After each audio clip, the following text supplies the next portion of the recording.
नमस्कार, मैं हूं गीता ठाकुर। आप देख रहे हैं नेशन स्पीक्स। देश का नाम इंडिया से बदलकर आधिकारिक तौर पर केवल भारत करने की अटकलें तेज है।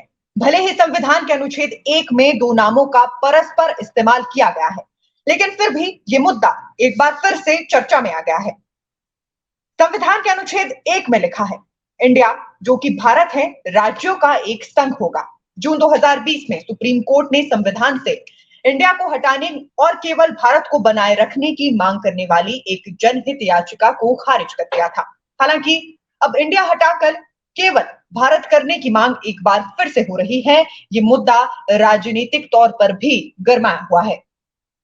मामला अब केवल भारत के अंदर तक ही सीमित नहीं रह गया है। कहा जा रहा है कि अगर भारत ने इंडिया नाम त्याग दिया तो पड़ोसी देश पाकिस्तान उसे फौरन लपक लेगा। एक Twitter handle south Asia index ने पाकिस्तानी मीडिया के हवाले से लिखा है कि अगर भारत संयुक्त राष्ट्र के स्तर पर आधिकारिक तौर से अपना इंडिया नाम त्याग देता है तो पाकिस्तान इंडिया नाम पर दावा कर सकता है। इसके आगे लिखा है कि पाकिस्तान के राष्ट्रवादी लोग लंबे समय से तर्क देते आ रहे हैं कि इंडिया नाम पर पाकिस्तान का अधिकार है, क्योंकि ये पाकिस्तान में सिंधु क्षेत्र इंडस रीजन से उत्पन्न हुआ है। गौरतलब है कि G20 से संबंधित रात्रि भोज के निमंत्रण पर राष्ट्रपति द्रौपदी मुर्मू को प्रेसिडेंट ऑफ भारत लिखा गया है। इससे पहले हालांकि प्रेसिडेंट ऑफ इंडिया लिखा जाता था।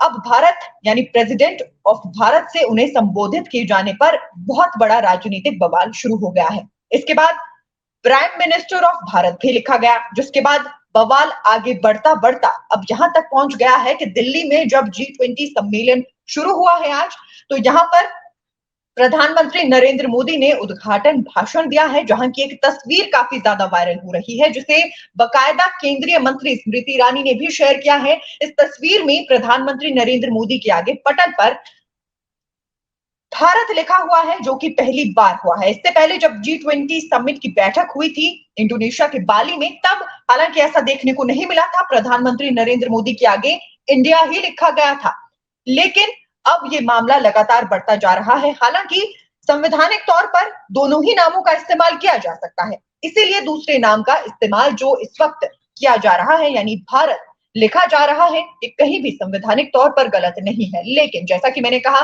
कि पूरा मामला अब धीरे धीरे ना सिर्फ भारत तक सीमित है, बल्कि भारत से बाहर पहुंच चुका है।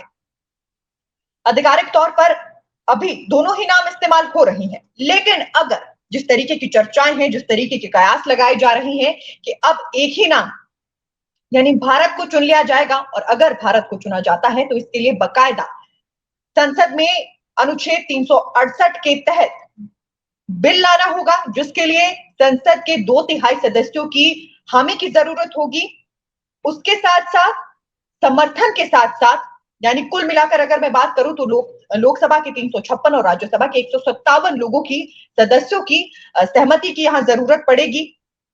लेकिन ये सारी मात्र चर्चाएं हैं। केंद्र सरकार इसे नकार चुकी है कि नाम को आधिकारिक तौर पर नहीं बदला जा रहा, बस शांतिपूर्वक जहां पर इंडिया शब्द का इस्तेमाल होता था वहां पर भारत शब्द का इस्तेमाल हो रहा है। लेकिन अगर ऐसा हो जाता है, आधिकारिक तौर पर हम भारत नाम को अपना लेते हैं, तो कहीं ना कहीं पाकिस्तान अपनी दावेदारी इंडिया शब्द पर ले सकता है, क्योंकि उनका मानना है कि पाकिस्तान में सिंधु क्षेत्र इंडस रीजन से ये इंडिया शब्द आया है। ऐसे में पाकिस्तान इस पर हक रखता है। अगर हम इंडिया नाम को त्यागते हैं तो पाकिस्तान इस नाम को अपना सकता है।